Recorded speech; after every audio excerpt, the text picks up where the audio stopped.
My fiancé tested if I was fit to be a stepmother to his 6 kids. Then I found out that he was secretly planning to marry someone else. My fiancé Eric told me he needed to make sure I was ready to be a stepmother to his 6 kids before we got married. It's a big responsibility. I have to know you can handle it, he said. I thought that was reasonable. His kids ranged from 4 to 16 and their mother had died 2 years ago. Of course, he'd want to be careful about who entered their lives. The test started small. He'd call me at midnight saying the youngest was sick and I needed to come over immediately to help. When I'd arrive, the kid was fine, and Eric would say, I needed to see if you'd drop everything for them. He'd leave all 6 kids with me for entire weekends with no warning. Single parents don't get advance notice when they're overwhelmed, he'd explain when I said I had plans. He'd tell the kids to misbehave on purpose to see how I'd handle discipline. The 13-year-old later told me Eric promised him extra allowance to throw a tantrum in public while I was watching them. Dad said it was important to test your patience, the kid admitted. Eric would criticize everything I did with them. Made them sandwiches? A real mother would cook proper meals. Took them to the park? You should have chosen educational activities. Helped with homework? You're not explaining it right. Their grades will suffer. But he never told me the right way to do things. It was always just criticism after I'd tried my best. He started making me pay for things to prove I was financially committed. Groceries for 7 people. School supplies. Clothes when they outgrew things. If you're going to be their mother, you need to invest in them, he'd say. I was spending my entire savings on kids who weren't even mine yet while Eric saved his money for who knows what. The test got worse. He'd tell the kids I'd promise things I never promised, then watch them cry when I couldn't deliver. You need to learn not to disappoint them, he'd say. He'd leave disgusting messes for me to clean, claiming the kids made them. I'd spend hours scrubbing bathrooms and doing laundry while Eric sat on his phone. This is reality with 6 kids, he'd tell me. He started telling his family I was struggling with basic parenting tasks. His mother would call offering advice for problems I didn't have. His sister suggested parenting classes for issues Eric had invented. They all thought I was failing because that's what Eric told them. One night, Eric announced the ultimate test. We'd host Thanksgiving for his entire extended family, and I'd do everything alone while managing all 6 kids. Real mothers handle holidays. If you can't do this, we can't get married, he said. I spent 3 days cooking, cleaning, and decorating while Eric intentionally made things harder. He'd tell the kids to track mud through the house after I'd mopped. He'd dirty dishes right after I'd washed them. He'd promise the kids special desserts, then tell me last minute I needed to make them. Thanksgiving Day arrived and I was exhausted but ready. The house was perfect. The food was done. The kids were dressed nicely. Eric's family started arriving and complimenting everything. That's when Eric stood up to make an announcement. I want everyone to know that today was a test, he said. I've been testing my fiancé for months to see if she could handle being a mother to my children. The room went quiet. Eric continued. She passed. She's proven she can sacrifice everything for this family. So I have something to tell her. I thought he was about to propose officially or say something romantic. Instead, he said, I've been seeing someone else. Laura from my office. She doesn't want kids, but that's okay because now I know you can handle them alone. Everyone stared at him in shock. Eric kept talking. Laura and I are getting married next month, but I still need you to watch the kids when we go on dates. You've proven you're good at it. You can be like their nanny. His mother stood up first. Eric, what are you saying? You've been using this woman as free childcare while dating someone else? Eric looked confused by the anger. I needed to know someone could take care of my kids when I'm with Laura. She's not the motherly type, but we have real chemistry, unlike me and this one. He pointed at me like I was hired help. His 16-year-old daughter Alexis spoke up. Dad, you told us she was going to be our mom. You made us call her mom. You said the tests were to make sure she loved us enough. Eric shrugged. Plans change. Laura makes me happy. Your mom would understand me choosing happiness. That's when Eric's brother Trevor lost it. Trevor lunged across the table before anyone could stop him. Dishes crashed to the floor as his hands grabbed Eric's collar and yanked him forward. The turkey platter hit the hardwood and shattered into ceramic pieces while cranberry sauce splattered across the wall. Trevor's face was red and his voice came out in a roar about free childcare and manipulation. Eric's hands came up to push his brother away, but Trevor had 20 pounds of muscle on him and wasn't letting go. Their father Marius grabbed Trevor's shoulders from behind, while their mother got between them and shoved both men apart with surprising strength for someone her size. The guests jumped back from the table as chairs toppled over. The 4-year-old started wailing and Bella wrapped her arms around her little brother, while tears ran down both their faces. Oakley and Kellen stood frozen near the doorway to the kitchen, with matching expressions of terror. The 13-year-old Duncan backed into a corner like he wanted to disappear into the wallpaper. Alexis had her hands over her mouth and her eyes were huge. I couldn't move. My legs felt like they'd been filled with concrete and my brain couldn't process what was happening fast enough. Eric's mother turned away from her sons and came toward me with tears streaming down her cheeks. She reached for my hands and I let her take them even though I couldn't feel anything. Her mouth was moving and words were coming out about not seeing what Eric had done and being so sorry. She said Eric had disgraced the entire family. She said he'd dishonored his late wife's memory by treating me like hired help, when I should have been treated as a partner and future family member. Her voice cracked on the word family, and more tears spilled down her face. She squeezed my hand so hard it almost hurt, but I still couldn't feel it properly. Everything seemed far away, like I was watching it happen to someone else on a television screen. Alexis appeared next to me, and her arms went around my waist. She was sobbing into my shoulder and saying she was sorry over and over. She said she didn't know her dad was lying to everyone. She thought the tests were real, and I was really going to be their mom like Eric promised. The other kids moved closer except for Duncan, who stayed in his corner looking sick. Bella grabbed my hand and asked if I was leaving. Kellen wanted to know if they did something wrong. Oakley just cried quietly with her face pressed against my side. Eric tried to talk and explain himself, but his words came out weak and hollow. He said something about not meaning for it to go this way, and everyone misunderstanding his intentions. His own mother cut him off and told him to stop making it worse. Trevor looked like he wanted to hit Eric again, but Marius kept a hand on his shoulder. The kitchen door swung open and Laura walked out. She must have been hiding in there the whole time, listening to everything. The room went completely silent except for the little ones crying. Every adult turned to stare at her, and she looked like she wanted to sink through the floor. Her face was pale and she kept her eyes down. She wore a nice dress like she'd planned to join dinner at some point. Eric's sister Lillian stood up from where she'd been sitting near the far end of the table. She walked over to Laura and asked in a cold voice how long the affair had been going on. Laura's hands twisted together in front of her body, and she glanced at Eric like she wanted him to answer for her. But Eric just stood there with his mouth opening and closing without sound coming out. Laura finally spoke and said they'd been dating since September. 4 months. She said she had no idea Eric was engaged to someone else. Her voice got quieter as she explained that Eric told her I was just the nanny he'd hired to help with his kids, while he got back into dating after his wife's death. She thought I was paid help who maybe got a little too attached. She looked at me when she said it, and her eyes were wide and shocked like she was just now realizing how badly Eric had lied to everyone, including her. Lillian made a disgusted sound in her throat and turned away from Laura to glare at Eric instead. Someone's aunt or cousin started gathering the crying children and trying to move them into another room away from the adults. Bella didn't want to let go of my hand, but I gently unwound her fingers and told her to go with the other kids. Eric's father, Marius, spoke up in a deep voice that made everyone pay attention. He said everyone needed to sit down, so the family could handle this situation properly. His tone suggested he was used to people doing what he said, but I shook my head and heard myself say I was leaving. My voice sounded strange and distant. Trevor immediately stepped forward and said he'd help me get my things from Eric's house since I'd been staying there on weekends. His offer was aggressive and protective at the same time. Marius nodded his approval and said that seemed like the right course of action. Eric's mother was still holding one of my hands, and she squeezed it again before letting go. Eric suddenly moved toward the front door and planted himself in front of it. He held up both hands and said we needed to stay and talk this through like adults. He said there had been a misunderstanding, and if everyone would just calm down and listen, he could explain everything. His voice had that reasonable tone he used when he was about to criticize something I'd done with the kids. Eric's mother walked right up to him and told him to move away from the door. When he didn't budge, she pulled out her phone and said she would call the police if he didn't step aside immediately. The look on her face made it clear she was completely serious about protecting me from her own son. Eric stared at his mother like he couldn't believe what he was hearing. He said she was overreacting and making everything worse. She repeated her threat about calling the police, and her finger hovered over the screen. Eric's face went red, but he moved away from the door. I grabbed my purse from where I'd left it on the entry table and found my coat in the hall closet. My hands were shaking, so bad I could barely get my arms into the sleeves. Alexis appeared beside me again and grabbed my arm. She begged me not to disappear from their lives completely. She said she needed me, and the younger kids needed me. Her face was blotchy from crying and her nose was running. I managed to get my coat on and touched her cheek. I promised I'd figure out how to stay in touch with her, but right now I needed to leave before I fell apart completely. She nodded and hugged me one more time before stepping back. Trevor was already by the door with his truck keys in his hand. He opened the door and I walked through it without looking back at Eric or Laura or any of the shocked family members still standing in the destroyed dining room. Trevor drove fast through the neighborhood streets toward Eric's house. Neither of us spoke for the first few minutes. My whole body felt numb and my brain kept trying to replay Eric's announcement, but it didn't make sense no matter how many times I went through it. Trevor's hands gripped the steering wheel so tight his knuckles were white. He pulled into Eric's driveway and we both got out. The house looked normal from the outside, like nothing had changed. Trevor had a key because he'd helped Eric with repairs a few months ago. We went inside and I headed straight for the bedroom where I'd been keeping clothes and personal items. The room smelled like my perfume mixed with Eric's cologne. I pulled out the suitcase from under the bed and started throwing things into it without folding anything. Shirts and pants and underwear all got jumbled together. My toothbrush from the bathroom. The book I'd been reading on the nightstand. The slippers I wore when I stayed over.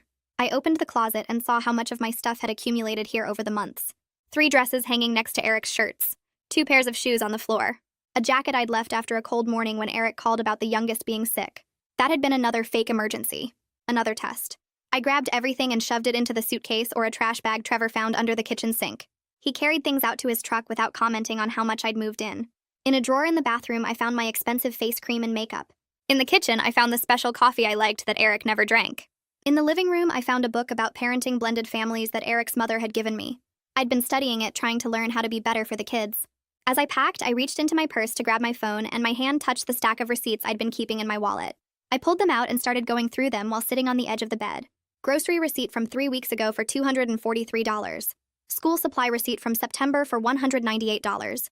New shoes for Kellen because he'd grown 2 sizes over the summer, $89. Birthday presents for Oakley's party in October, $112. Winter coats for all 6 kids from that outlet mall trip, $467. Field trip fees for the museum and the science center. New backpack for Duncan after his old one ripped. Books for Bella, who was learning to read. Medicine for the 4-year-old when he actually did get sick that one time. On and on and on. I spread the receipts across the bed and started adding numbers in my head. Then I found my phone and used the calculator. 500 here, 800 there. 1,000 for that weekend trip to the amusement park that Eric said would be good for family bonding. The numbers climbed higher and higher. $15,000. Over $15,000 in just 4 months. Groceries and school supplies and clothes and birthday presents and field trip fees and countless other expenses Eric had convinced me were my responsibility as a future stepmother. Money I'd spent while Eric saved his own income for dates with Laura. Trevor walked over and spread the receipts out on the bed so he could see them all at once. His jaw got tight and his face turned red as he looked at each one. He picked up the receipt for the winter coats and stared at it for a long time. Then he grabbed his phone from his pocket and started taking pictures of every single receipt. The flash from his camera lit up the bedroom over and over. He photographed the grocery bills and the school supplies and the birthday presents and the field trip fees. He took pictures of receipts I'd forgotten I even had. When he finished, he looked at me with anger in his eyes that wasn't directed at me at all. His sister Lillian is a paralegal who works at a law office downtown. She helps people with legal problems and paperwork. Trevor told me she could look at all this evidence and figure out if I had any legal options against Eric. Maybe I could get my money back. Maybe there was something we could do about how Eric lied to me for months while I paid for everything. Trevor said Lillian would know what steps to take and whether Eric broke any actual laws by tricking me this way. I nodded but couldn't really process what he was saying. Legal action felt too big and complicated when I was just trying to get through the next 5 minutes without completely falling apart. I sat down on the edge of the bed, and that's when everything hit me all at once. This was supposed to be my bedroom someday. I'd imagined hanging my clothes in that closet and keeping my books on those shelves. I'd pictured waking up here with Eric next to me and the kids running in on Saturday mornings. I'd thought about decorating this room to make it feel like ours instead of just his. All those plans were gone now. Worse than that, the family I thought I was joining didn't exist. Eric's kids weren't going to be my stepchildren. His parents weren't going to be my in-laws.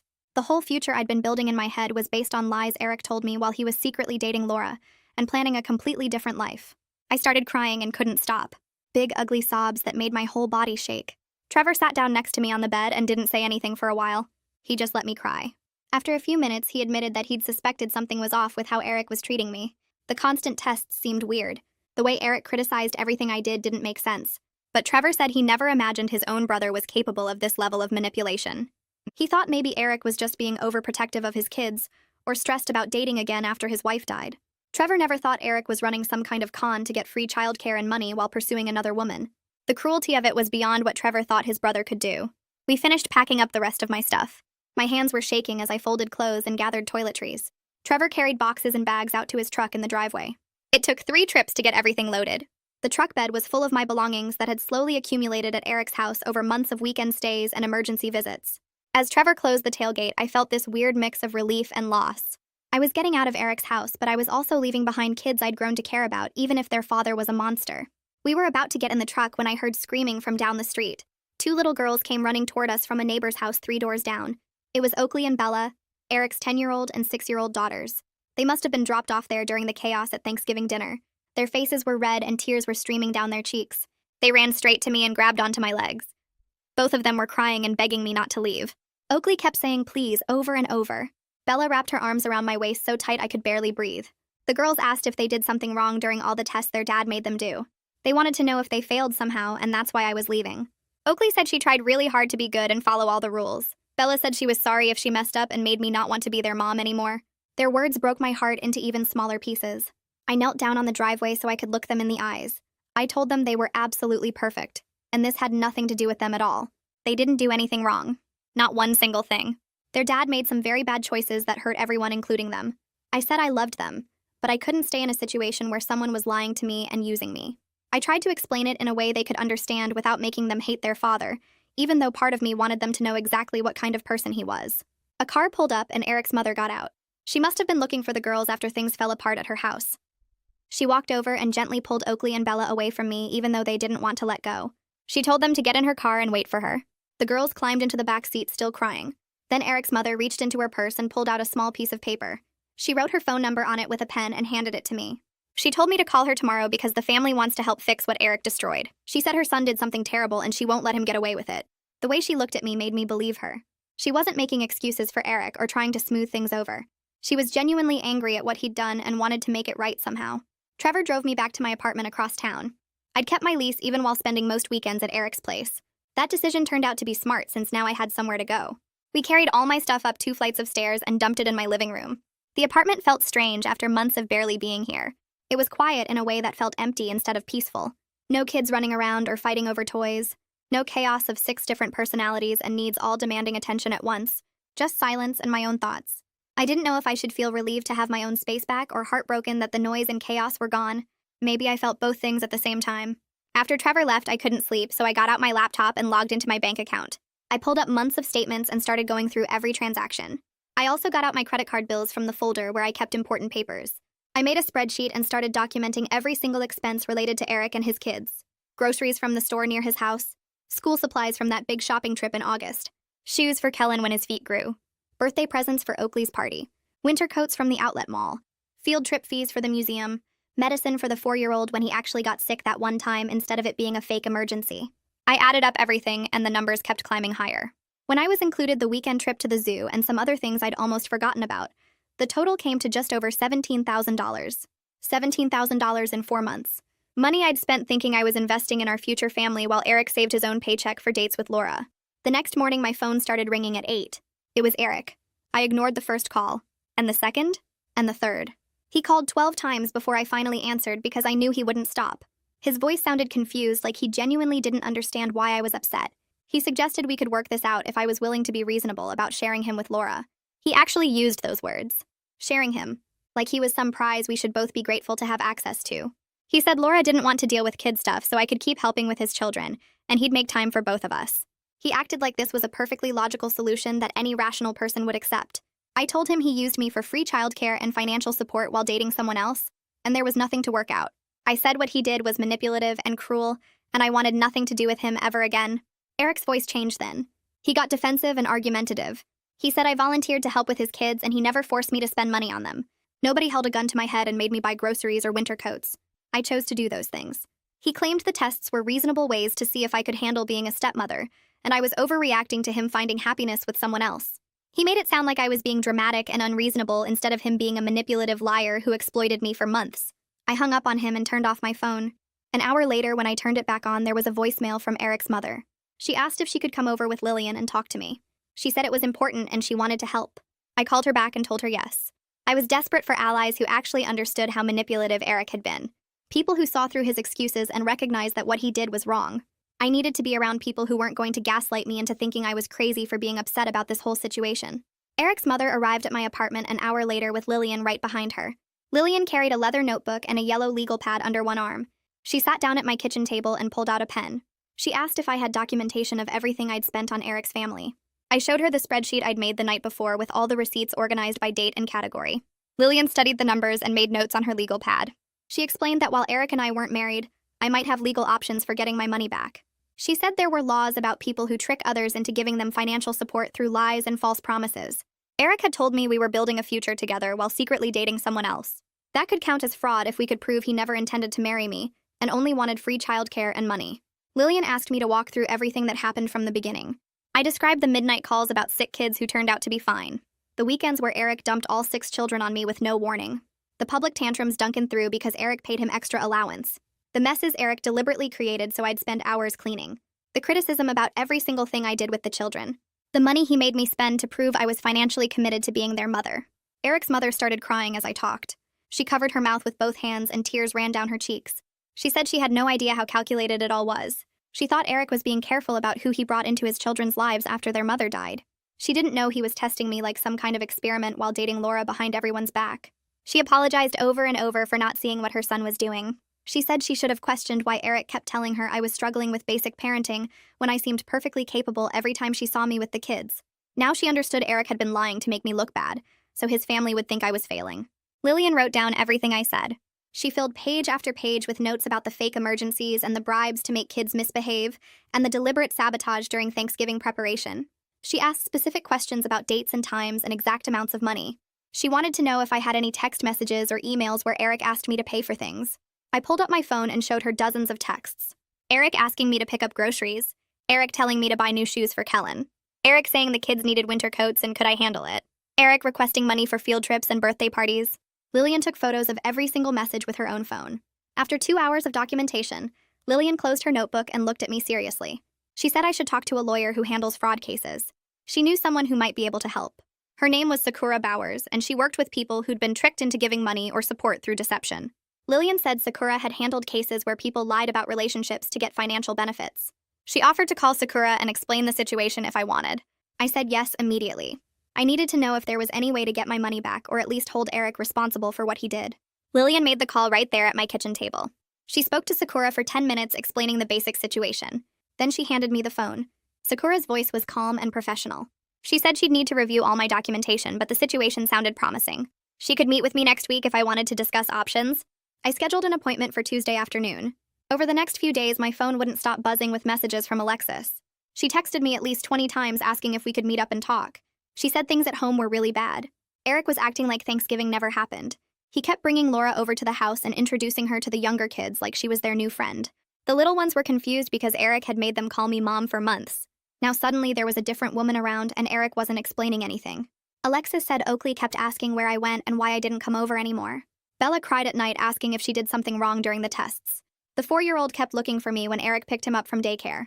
Alexis sounded desperate in her texts. She said she tried to explain to her siblings that their dad had lied to everyone, but she didn't know how to make them understand. She begged me to meet her somewhere so she could talk to someone who actually knew the truth. I agreed to meet Alexis at a coffee shop near her school on Friday afternoon. She walked in looking exhausted with dark circles under her eyes. We sat in a corner booth away from other people. Alexis ordered a hot chocolate but didn't drink it. She just held the cup between both hands and stared at the table. Then she started talking and everything came spilling out. Eric had told the younger kids I abandoned them because I didn't really love them enough to be their mother. He said I failed the tests and decided being a stepmother was too hard. He told them I chose to leave instead of staying to take care of them. Alexis knew it was a lie because she'd been there on Thanksgiving when Eric announced he was marrying Laura. But Duncan was only 13, and the younger ones were even littler. They believed what their dad told them. They thought I didn't want them anymore. Alexis said Oakley kept asking what she did wrong to make me leave.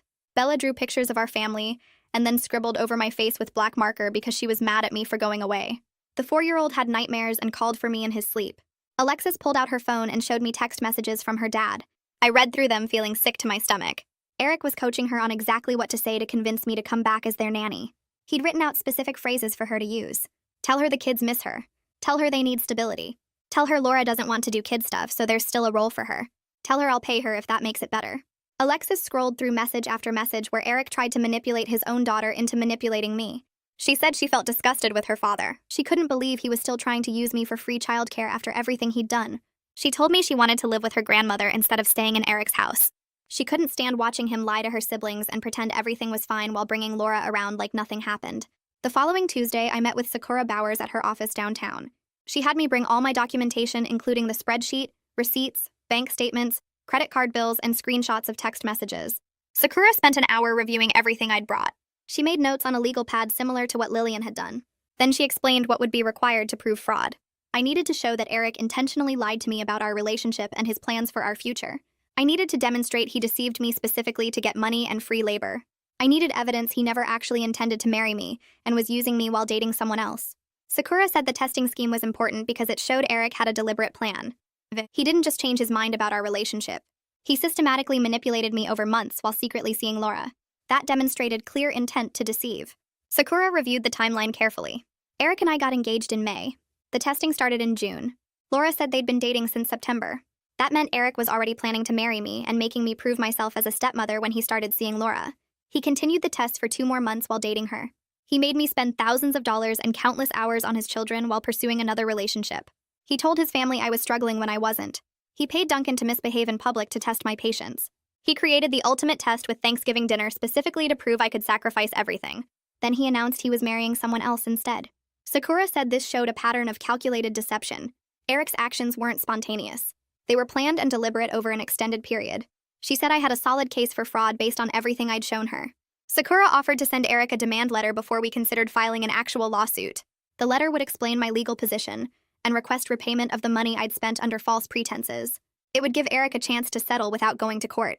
Sakura said many people chose to settle when faced with a strong fraud case because trials were expensive and public.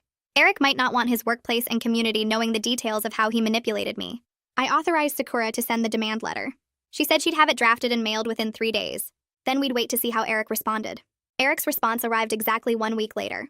Sakura called me to read it over the phone. His lawyer had written an aggressive letter dismissing all my claims. The letter said I was a volunteer who chose to spend money on Eric's children. Nobody forced me to buy groceries or school supplies or winter coats. I made those decisions freely.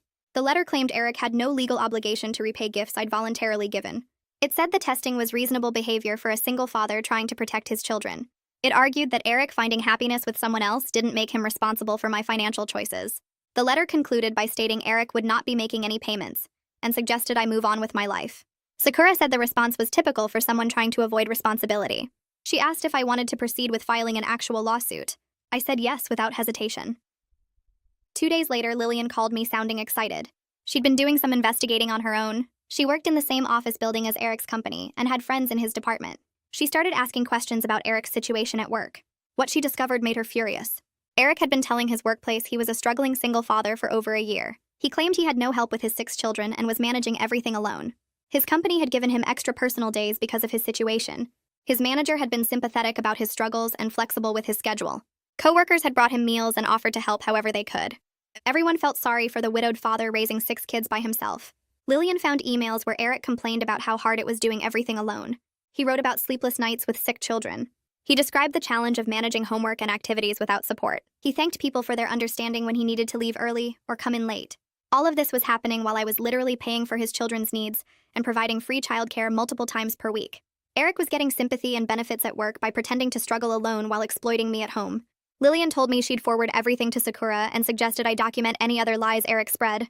I started checking social media and found posts from people I'd never met defending Eric against some crazy nanny who supposedly tried to break up his relationship. My hands shook as I scrolled through comment after comment painting me as unstable and obsessed. Eric had created an entire false narrative about me to protect himself. 3 days later, Trevor showed up at Eric's office during lunch hour. I heard about it from Lillian, who heard it from someone in the building. Trevor walked right past the reception desk and into Eric's workspace. He started yelling about how Eric manipulated me and lied to everyone. Coworkers stopped working and stared as Trevor called Eric a fraud who used a grieving woman for free childcare while dating someone else. Security had to escort Trevor out, but the damage was done. Everyone in that office now knew Eric's personal situation was way more complicated than he'd admitted. The HR representative called Eric into a meeting that same afternoon. Lillian's friend who worked on the same floor told her they were asking about Eric's family circumstances and the extra benefits he'd received. Apparently, Eric had claimed he was completely alone with 6 kids and desperately needed flexible scheduling. The company had been really understanding and given him special treatment because they felt bad for him. Now HR was questioning whether Eric had been honest about his situation when he was actually getting significant help from me the whole time. That evening, I got a message on social media from Laura. My stomach dropped when I saw her name pop up.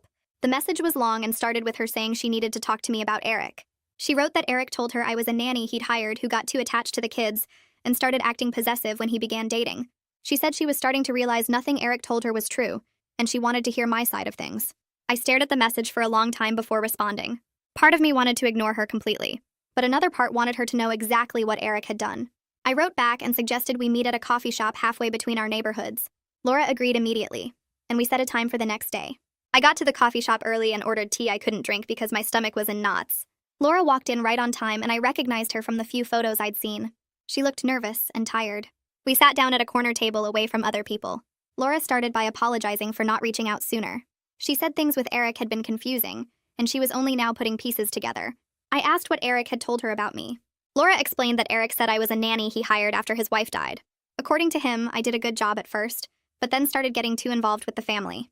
He claimed I began acting like I was the kid's mother, and got angry when he started dating because I wanted him for myself. I felt sick listening to his lies.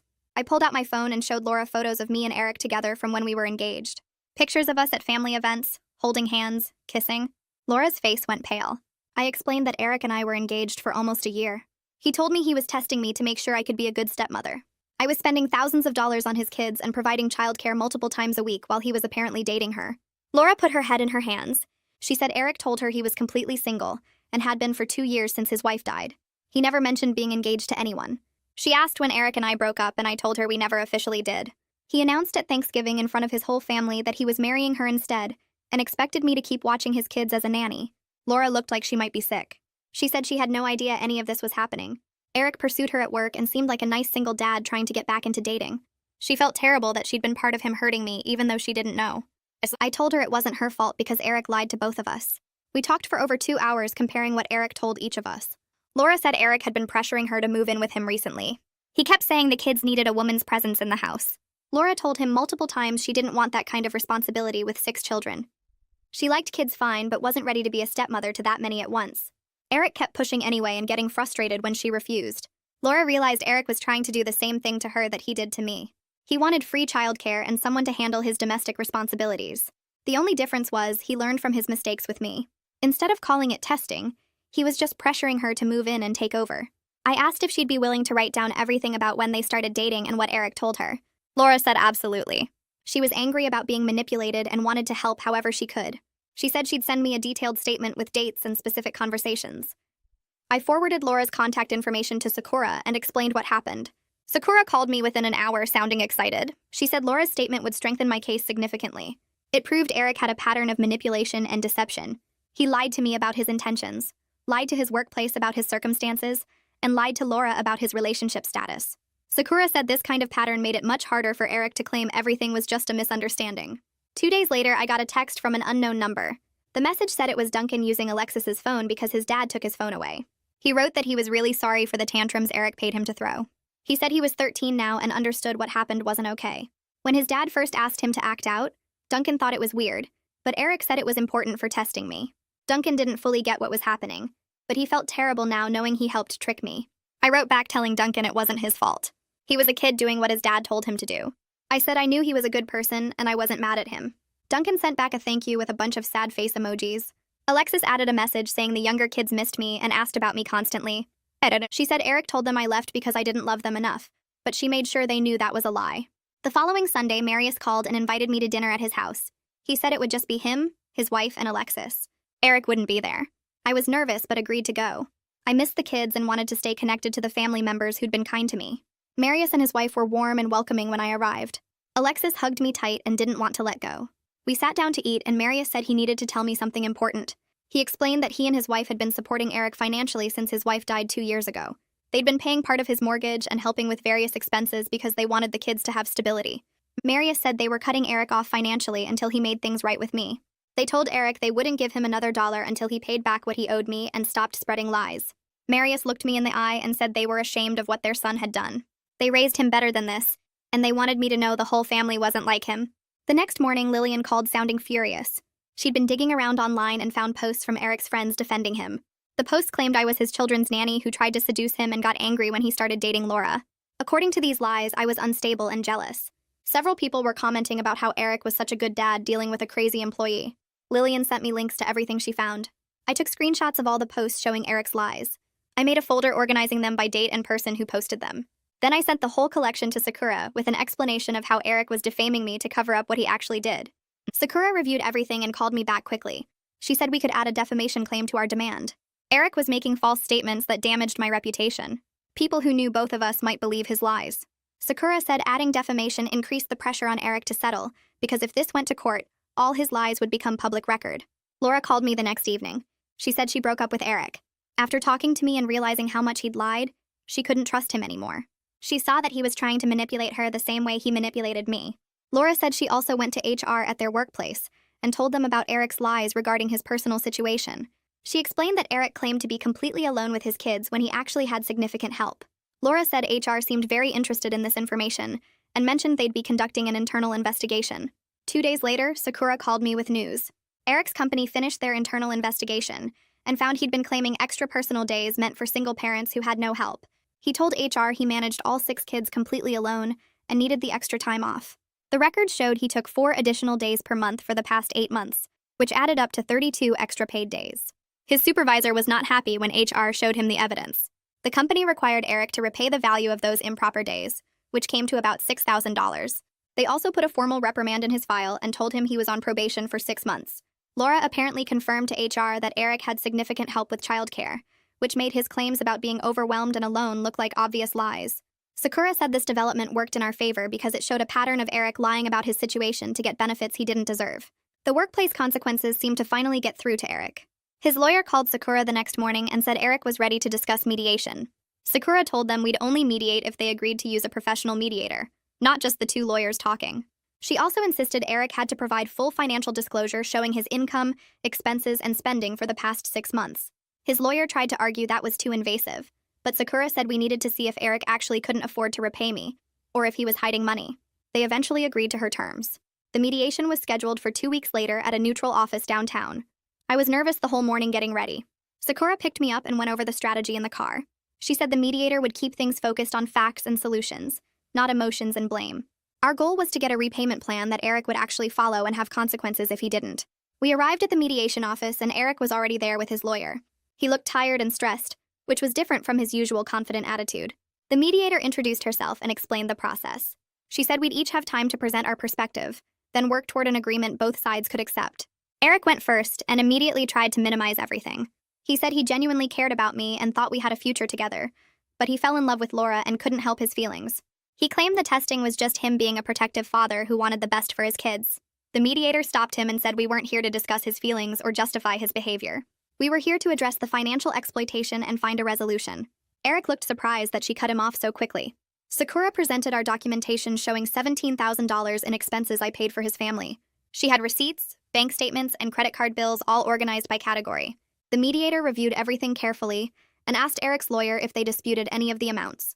His lawyer said they'd need to verify some items, but the general totals seemed accurate. Then Sakura dropped the financial disclosure Eric's lawyer had provided. She pointed out that while Eric claimed he couldn't afford to repay me, his bank statements showed expensive restaurant charges, concert tickets, and a $5,000 deposit for a vacation rental. All of this spending happened in the past 3 months while he was refusing to repay anything. The mediator asked Eric to explain the discrepancy between his claimed poverty and his actual spending. Eric stammered that those were special occasions with Laura, and he needed to maintain his relationship with her. Sakura said that proved bad faith because Eric was prioritizing luxury spending over repaying money he took through deception. The mediator called for a break and Eric's lawyer pulled him into a private room. Sakura and I sat in the waiting area and she said things were going well. Eric's financial disclosure made him look terrible, which gave us leverage. When we reconvened, Eric's parents were sitting in the mediation room. Marius and his wife had driven in to attend the afternoon session. The mediator asked if they were there to participate, and Marius said yes. They had relevant information about Eric's situation. Eric looked panicked seeing his parents there. Marius told the mediator that he and his wife had been supporting Eric financially since his wife died, paying part of his mortgage and helping with various bills. He said they recently learned Eric was using that help to fund dates with Laura while refusing to repay me. Marius looked directly at Eric and said if this went to court, they would testify about Eric's calculated testing scheme and how he deliberately manipulated me. His wife added that they saw Eric coaching the children to misbehave and making messes for me to clean. She said she was ashamed of her son's behavior and wanted to see him make things right. Eric's lawyer asked for another private conference. This time they were gone for almost 30 minutes. When they came back, Eric looked defeated. His lawyer said they were prepared to discuss a structured repayment plan. The next 4 hours involved negotiating the specific terms. Eric's lawyer wanted small payments over many years, but Sakura pushed for larger amounts over a shorter time. We went back and forth on interest, payment schedules, and consequences for missed payments. The mediator helped us find middle ground on each issue. By 6 in the evening, we had an agreement. Eric would repay $12,000 in monthly payments of $667 over 18 months. It wasn't the full $17,000 I'd spent, but Sakura said it was a solid recovery, and better than the risk of going to court where we might get nothing. The agreement also included non-financial terms. Eric had to write formal apologies to me and to his children explaining what he did wrong. He had to contact everyone he'd told lies to and correct the false story about me being a fired nanny who got obsessed with him. He also agreed to have no direct contact with me, and all communication had to go through Sakura. If Eric missed 2 consecutive payments, the full remaining balance would be due immediately, and I could take him to court. Everyone signed the agreement and the mediator had it notarized right there. Walking out of that office felt like I could finally breathe again.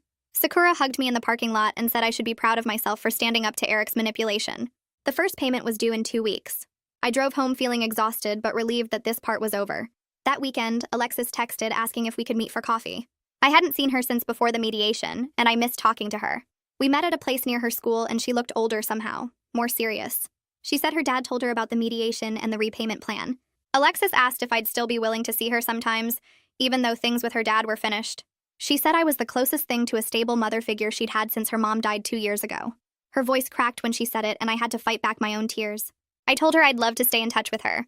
We worked out a plan where we'd meet for coffee every few weeks, and her grandparents said they were fine with it. Alexis said her relationship with Eric was really strained now because she understood he'd manipulated everyone. She was planning to stay with her grandparents more often and only see her dad when necessary. I asked how the younger kids were doing, and she said they were confused, but okay. Eric's parents were helping a lot with childcare and making sure the kids had stability. Meanwhile, Eric's relationship with his extended family was falling apart. Trevor refused to speak to him at all and blocked his number. Lillian would only communicate about the kids' needs and nothing personal. Eric's parents maintained distant contact focused only on seeing the grandchildren, but the warm family bond was gone. Eric had destroyed trust with everyone who mattered, and they weren't interested in rebuilding it. 2 weeks later, the first payment appeared in my account. $667 deposited electronically just like the agreement specified. I immediately logged into my credit card accounts and made payments toward the balances I'd maxed out buying things for Eric's kids. Watching those numbers drop felt amazing, like reclaiming pieces of myself that Eric had taken. I paid off the smallest card completely and put the rest toward the one with the highest interest rate.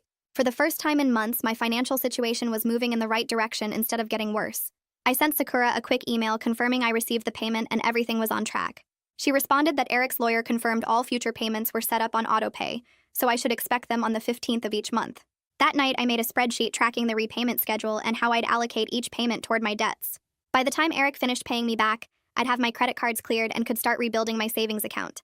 It felt good to have a concrete plan and see progress happening.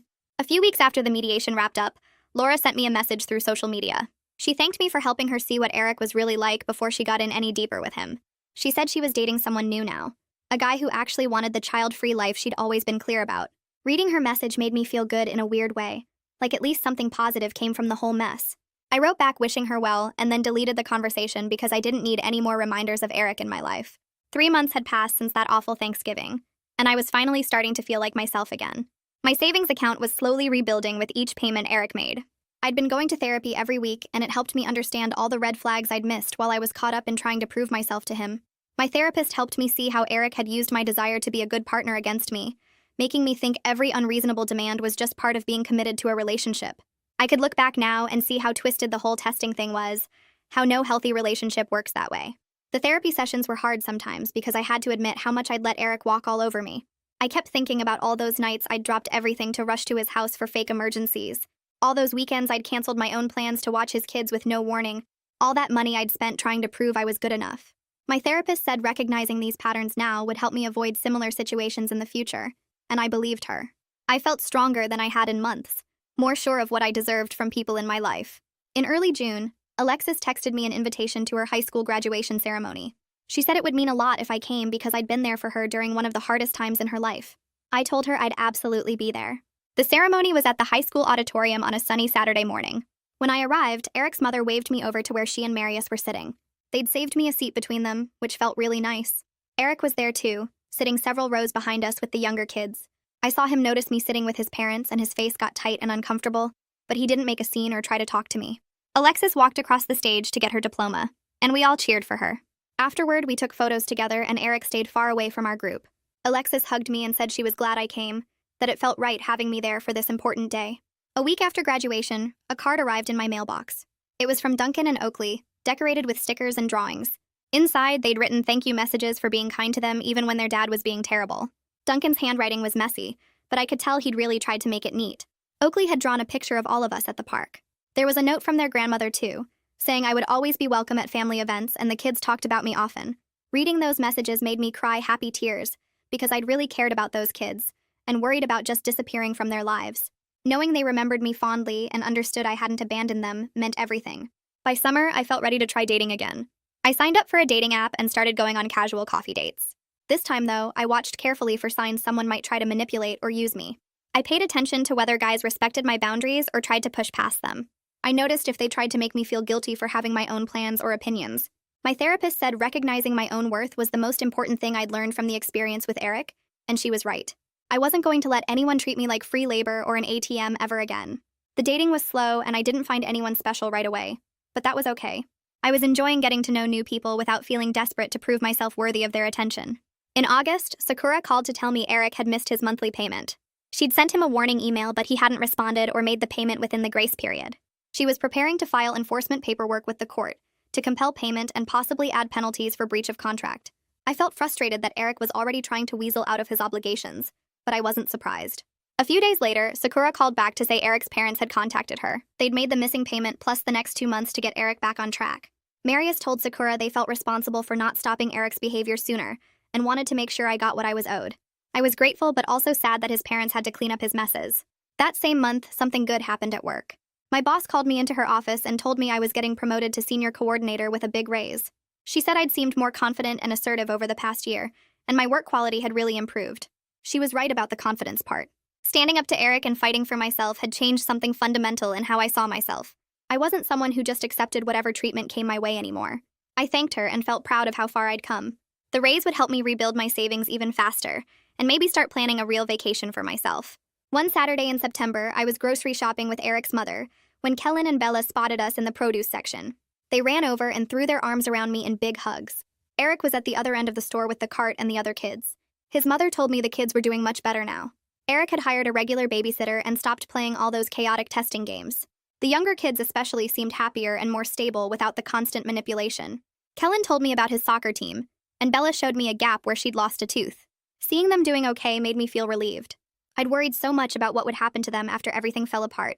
While we stood there talking, Eric's mother squeezed my hand and said she and Marius were providing a lot more hands-on help with the grandkids these days. They picked them up from the school twice a week and had them over for dinner regularly to make sure they had stability and proper care.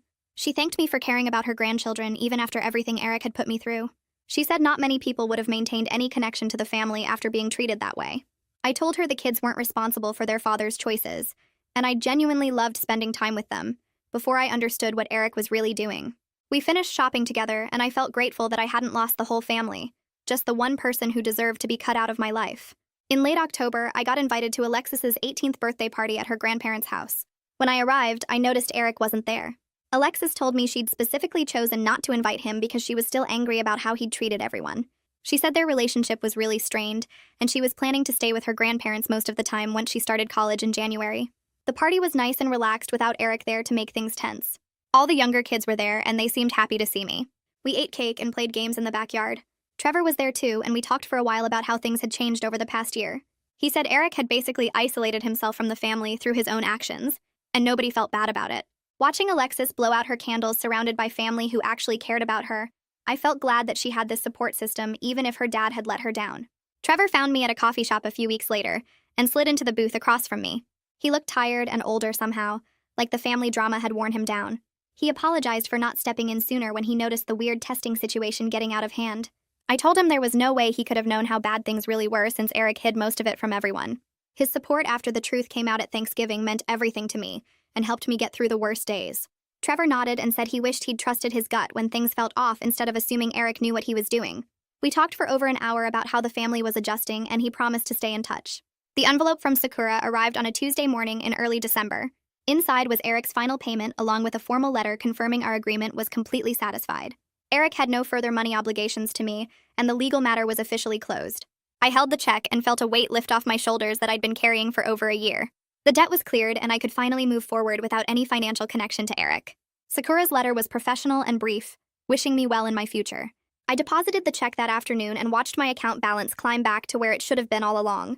The money couldn't fix what Eric did, but it helped me rebuild what he'd taken. A full year after that nightmare Thanksgiving, I was sitting at a restaurant with someone who actually treated me like an equal partner. His name was Jarek, and we'd been dating for 6 months after meeting through mutual friends. We talked openly about what we wanted and expected from each other without games or manipulation. When I needed to set a boundary, Jarek respected it instead of testing me to see if I really meant it. We split expenses fairly and made decisions together about how we spent our time. Being with someone healthy showed me just how messed up things had been with Eric. Jarek knew the whole story and never once suggested I should have seen the red flags sooner or blamed me for trusting someone I loved. He made me feel safe enough to be myself without constantly worrying about failing some secret test. My phone buzzed with a text from Alexis showing photos of her college dorm room. She'd moved in the week before and was settling into campus life at a school 3 hours away. Her room looked cozy with string lights and posters covering the walls. Alexis wrote that watching me stand up for myself after everything her dad did taught her not to accept manipulation from anyone, even family members. She said she'd already shut down a guy in her chemistry class who tried to guilt her into doing his homework. I smiled reading her messages and felt proud of the young woman she was becoming. Alexis had every right to be angry at Eric, but she was using that experience to build better boundaries instead of letting it make her bitter. I texted back telling her I was proud of her and to call if she ever needed advice. Eric's mother called in November to invite me to Thanksgiving dinner at their house. She made it very clear that Eric would not be there, and the invitation was just for me. The kids were excited to see me, and she wanted the day to feel warm and real. Nothing like the horrible test Eric put me through last year. I accepted and showed up with a pie I'd baked that morning. The house smelled like turkey, and the younger kids ran to hug me when I walked in. We ate together at a table full of people who genuinely cared about each other. Marius said grace and thanked everyone for being there, then looked at me and said he was grateful I'd stayed connected to the family despite everything. The meal was relaxed and full of laughter.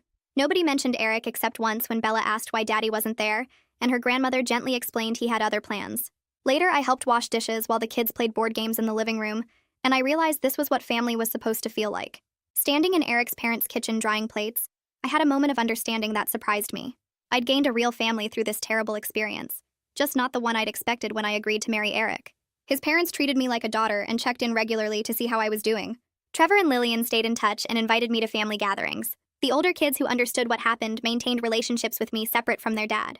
Even the younger ones lit up when they saw me and asked when I'd come visit again. These people valued me for who I was, not for what I could do for them. They'd proven their loyalty when it mattered most by standing up to Eric and supporting me through the legal mess. I'd lost a manipulative partner but gained genuine connections with people who truly cared. My therapy appointment in late December felt different from all the others. My therapist reviewed how far I'd come since that awful Thanksgiving and told me I'd completed the real work of processing the betrayal and rebuilding my sense of self. She said I'd moved from victim to survivor to someone who knew her worth and wouldn't accept mistreatment anymore. I sat in her office feeling proud of how I'd handled everything and grateful for the people who supported me through it. The therapy had given me tools to recognize manipulation and trust my instincts when something felt wrong. I wasn't the same person who let Eric test her endlessly or spent thousands of dollars trying to prove she was good enough. My therapist smiled and said I didn't need weekly sessions anymore, but her door was always open if I needed support in the future.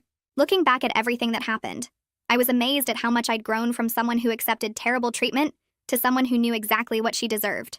Life felt genuinely good now in ways I couldn't have imagined during those dark months with Eric. I had healthy relationships with people who valued me, a job I was succeeding at, and confidence I'd never had before. Jarek and I were talking about moving in together next year, and I wasn't scared of that commitment because we'd built it on honesty and respect. Eric's kids who wanted to stay connected had my number and knew I cared about them. His parents treated me like family at holidays and birthdays. I'd learned that standing up for yourself might feel scary in the moment, but it opens doors to so much better things. My future looked bright and full of people who truly valued me for exactly who I was.